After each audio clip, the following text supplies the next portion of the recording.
নমস্কার। স্কেচ পেন্টিংগুলো আমি সাধারণত ইউটিউবে দেই না, তো আজকে একটা ভিডিও দেবো ইউটিউবে।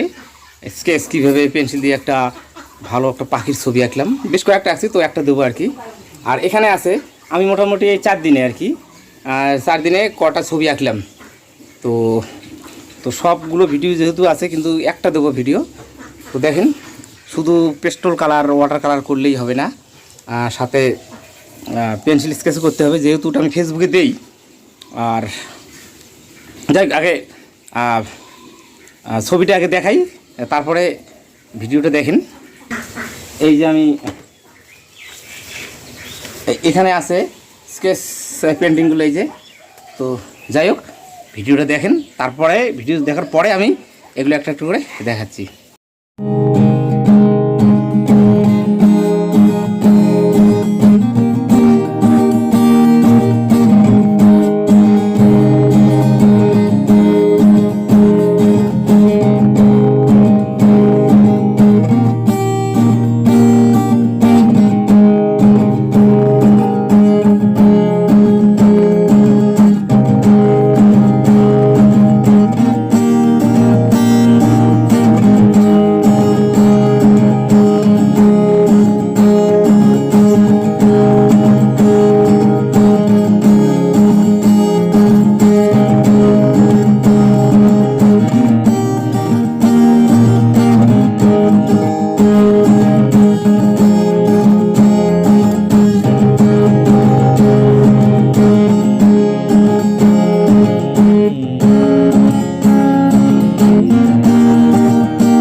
ভিডিওটা দেখলেন, দেখার পরে এবার এই যে স্কেচ আমি করেছি পেন্সিল দিয়ে।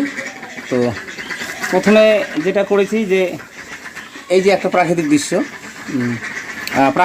এটা দেখাই আমি। এই যে দেখেন পেন্সিলে, তো পেন্সিলে সাধারণত আমি যেহেতু ইউটিউবে দেই না, বেশিরভাগ পেস্টল কালারটা দেই। দেখাই, একটা গেল, তারপর দেখি একটা হাঁস। এটা কিন্তু আমি ওয়াটার কালার করতে পারতাম, পেস্টল কালার করতে পারতাম, কিন্তু কোনো ব্যাপার ছিল না, করতে পারতাম। তো আমি যেহেতু প্রতিফলন হয় স্কেচ করি ফেসবুকে দেওয়ার জন্য। তো এই যে দেখেন ছবিটা, একটা হাঁসের দৃশ্য। কালারিং করলে ভালো লাগতো, ওটা আমি জানি, কিন্তু ওই বললাম না, সব মানে কালার পেন্সিল হোক আর যাই হোক আঁকি। তারপর আরও একটা দেখাই, এইটা আবার পেস্টেল কালারেতেই করা। এই যে একটা নেচারের দৃশ্য এটা। তো এগুলো আমি এই 4 দিনে আঁকছি আর কি। আবার আরও আছে, দেখাই, যেটা আমার ফেসবুকে ভালোই ভিউজ হয়। এই যে পাখি, পুরোটা কিন্তু A4 সাইজ কাগজে করা। আর একটা হচ্ছে এই যে একটা এই ছবিটা দেখাই কোন দিকে প্রতিফলনটা হয় না, এই যে একটা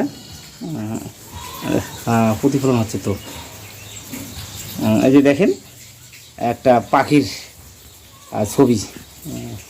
তো আরও ভালো করে দেখাই, এই যে স্কেচ করানো এই পাখির ছবিগুলো আর কি। তো বেশ কয়েকটা আমি করেছি আর কি, অন্য অন্য তারিখে যেমন বেশি করে করা হয়, এই তারিখে একটু কম করছি, সময় সাপেক্ষে হয় না। এগুলো কিন্তু পুরোটা কিন্তু A4 সাইজ কাগজ, মানে জেরক্সের দোকানে পাওয়া যায় A4 সাইজ কাগজে আমি বেশিরভাগ ছবিগুলো আঁকি। আর পেন্সিল স্কেচটা কিন্তু অবশ্যই শেখা দরকার, এই জন্যই কারণ পেন্সিল স্কেচ দিয়ে কিন্তু মানে শুরু করা যায়, শেখা যায়। তো এই জন্য পেন্সিল স্কেচটা মানে পেন্সিল দিয়ে আঁকাটা অবশ্যই দরকার। তারপরে পেস্টেল বা ওয়াটার কালার, অ্যাক্রিলিক কালার, অনেক কিছু আছে, শেখার তো শেষ নেই, রঙের ব্যাপারে এইরকম শেষ নেই আর কি। তো যাই হোক, ভিডিওটা তো দেখলেন, আর আমি তারপরে এইটুকু আমি বললাম আর কি। আর ব্যাপারটা হচ্ছে যেহেতু আঁকি, তো ওই ঘরে বসেই মানে বারান্দায় বসেই কিন্তু আমার আঁকিটা হয়।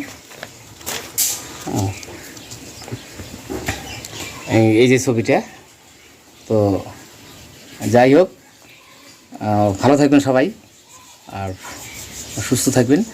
আর নতুন যেহেতু আমার ইউটিউব চ্যানেল, অবশ্যই চ্যানেলটাকে সাবস্ক্রাইব করবেন, কারণ একদিন পর পর প্রতিনিয়ত আমি ভিডিও আপলোড করি, সেটা দেখুক আর না দেখুক যাই হোক। নমস্কার।